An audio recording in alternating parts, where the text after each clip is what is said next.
Mes frères et sœurs, il existe une question qui trouble de nombreux croyants. Une question souvent posée en silence, parfois avec inquiétude. Que deviendront les personnes qui ont été incinérées au jour du jugement dernier? Dans un monde où la crémation devient de plus en plus fréquente, beaucoup se demandent si ce choix peut avoir une conséquence spirituelle, s'il affecte la résurrection des morts ou le salut de l'âme. Certains craignent que le feu ait détruit toute possibilité de renaissance, comme si la puissance de Dieu pouvait être limitée par les cendres. Pourtant, la foi nous enseigne que Dieu est tout-puissant, créateur du ciel et de la terre, celui qui appelle à l'existence ce qui n'existe pas. Alors, une question essentielle se pose. La matière peut-elle empêcher l'œuvre de Dieu? Dans cette vidéo, nous allons répondre à cette interrogation avec clarté, vérité et espérance, en nous appuyant sur la foi chrétienne et les Écritures. Avant de continuer, abonne-toi à la chaîne, like cette vidéo si ce sujet t'interpelle et partage-la afin que ce message touche d'autres cœurs. Entrons maintenant ensemble dans cette réflexion profonde et essentielle. La crémation. Peur, tradition et confusion. Environ 500 mots.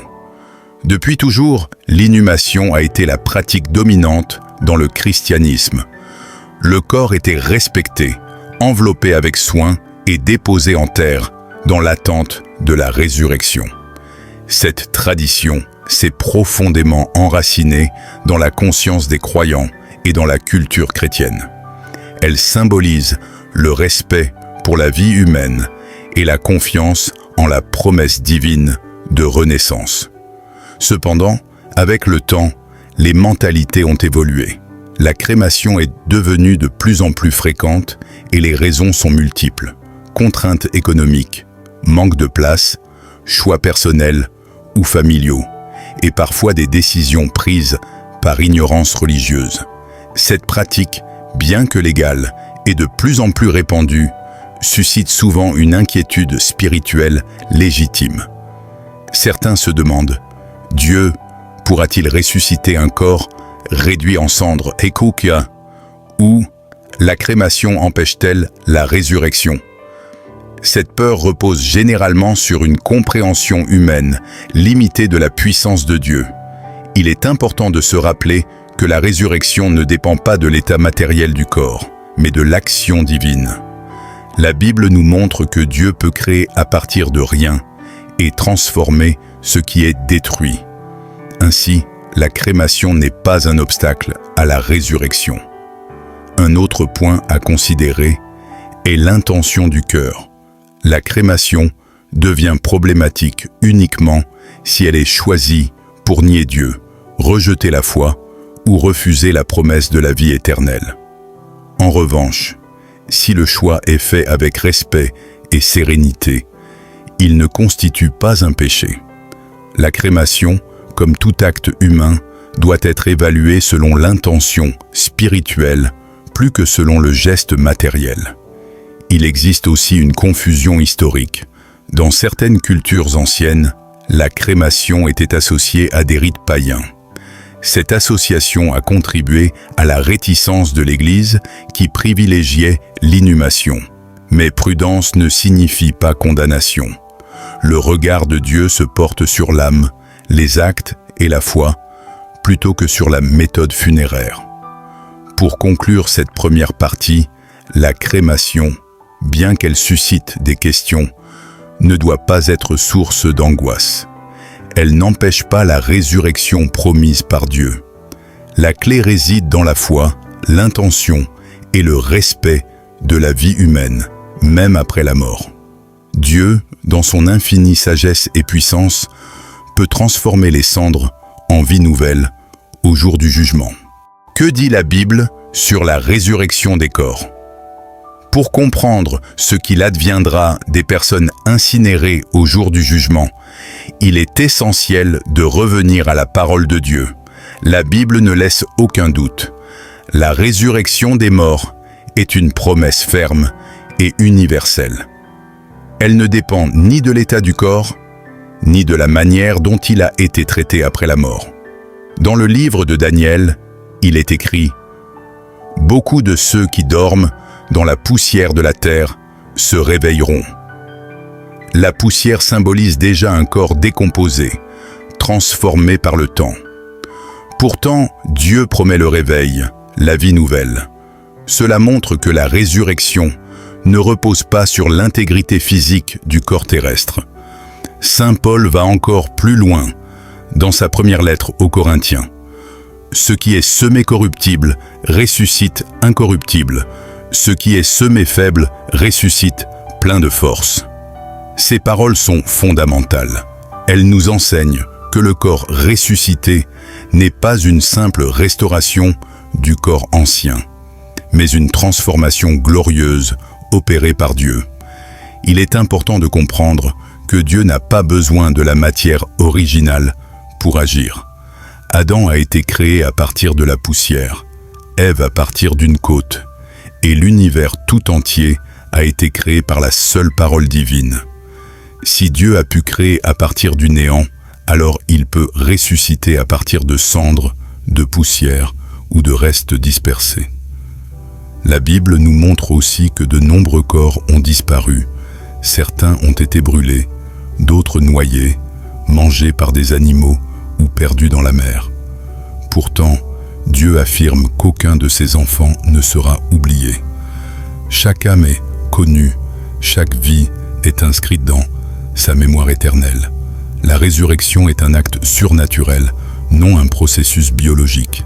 Elle dépasse les lois humaines et scientifiques. Elle relève de la puissance absolue de Dieu, qui appelle à l'existence ce qui n'existe plus. Ainsi, bibliquement parlant, la crémation ne constitue aucun obstacle à la résurrection. Ce qui compte, ce n'est pas ce qu'est devenu le corps, mais la fidélité de Dieu à sa promesse. La parole nous invite à la confiance, à l'espérance et à la paix. Dans la partie suivante, nous verrons ce qui sera réellement jugé au jour du jugement dernier et pourquoi le cœur de l'homme est bien plus important que la forme de ses funérailles. Le jugement dernier, ce qui sera réellement jugé. Lorsque nous parlons du jugement dernier, beaucoup imaginent un tribunal où chaque détail matériel de notre vie sera examiné. Pourtant, la Bible nous enseigne que Dieu ne juge pas comme les hommes jugent. Ce qui sera évalué au jour du jugement, ce ne sont pas les circonstances extérieures, mais l'état du cœur. Jésus lui-même nous l'a rappelé. L'homme regarde à ce qui frappe les yeux, mais Dieu regarde au cœur. Ainsi, au jour du jugement, Dieu ne demandera pas si un corps a été enterré ou incinéré. Il ne demandera pas quelle forme ont pris les funérailles. Il demandera comment nous avons vécu, aimé, pardonné et cru. Le jugement portera sur nos œuvres, nos choix, nos intentions. Avons-nous aimé Dieu de tout notre cœur? Avons-nous aimé notre prochain comme nous-mêmes? Avons-nous recherché la vérité ou avons-nous vécu dans l'indifférence? Voilà les vraies questions. La crémation, en elle-même, n'est ni une condamnation, ni un salut. Elle ne sauve pas, elle ne damne pas. Ce qui peut devenir un problème spirituel, c'est l'intention qui se cache derrière ce choix. Si une personne choisit la crémation pour nier la résurrection, pour rejeter Dieu ou pour affirmer que la mort est la fin absolue, alors ce rejet de la foi est ce qui sera jugé, et non le feu. Mais pour la majorité des personnes, la crémation est un choix pratique, culturel ou familial, sans aucune intention de renier Dieu. Et Dieu, dans sa justice parfaite, connaît les motivations profondes de chacun. Au jour du jugement, tous ressusciteront, les justes comme les injustes, les uns pour la vie éternelle, les autres pour répondre de leurs actes. Le corps ressuscité sera glorifié, purifié, libéré de la souffrance, du péché et de la mort. Ce corps ne sera plus soumis aux lois terrestres. Il sera œuvre divine. La Bible nous enseigne aussi que Dieu est miséricordieux. Il ne cherche pas à condamner, mais à sauver. Le jugement n'est pas une vengeance, c'est une révélation de la vérité. Chacun verra clairement ce qu'il a fait de la grâce qui lui a été donnée. Ainsi, n'ayons pas peur. La forme de la mort ne détermine pas l'éternité. Ce sont la foi, l'amour et la fidélité qui préparent l'âme au jugement. Dans la prochaine et dernière partie, nous verrons un message d'espérance et des conseils spirituels pour les croyants face à la mort et à l'éternité. Frères et sœurs, arrivés au terme de cette réflexion, retenons une vérité essentielle. La puissance de Dieu dépasse toute limite humaine. Ni la terre, ni le feu, ni le temps ne peuvent empêcher l'accomplissement de sa promesse. La résurrection des morts ne dépend pas de l'état du corps, mais de la fidélité de Dieu à sa parole. La crémation ne doit donc pas être une source de peur ou de culpabilité. Ce qui compte réellement aux yeux de Dieu, ce n'est pas la forme des funérailles, mais la manière dont chaque vie a été vécue. L'amour, la foi, le pardon et l'obéissance sont les véritables critères du jugement dernier. Si ce sujet t'a rassuré, éclairé ou aidé à mieux comprendre ta foi, garde ceci en mémoire. Dieu n'abandonne jamais ceux qui lui appartiennent. Même réduite en cendres, une vie confiée à Dieu reste précieuse et promise à la résurrection. Avant de nous quitter, je t'invite à soutenir cette chaîne. Abonne-toi pour recevoir d'autres enseignements spirituels, like cette vidéo si elle t'a été utile, partage-la autour de toi, car ce message peut apporter paix et espérance à quelqu'un qui en a besoin aujourd'hui. Chaque abonnement, chaque like et chaque partage nous aide à diffuser la parole et à toucher davantage de cœurs. Que Dieu te bénisse, qu'il t'accorde la paix, la foi et l'espérance. Restons fermes dans la confiance, car la mort n'a pas le dernier mot.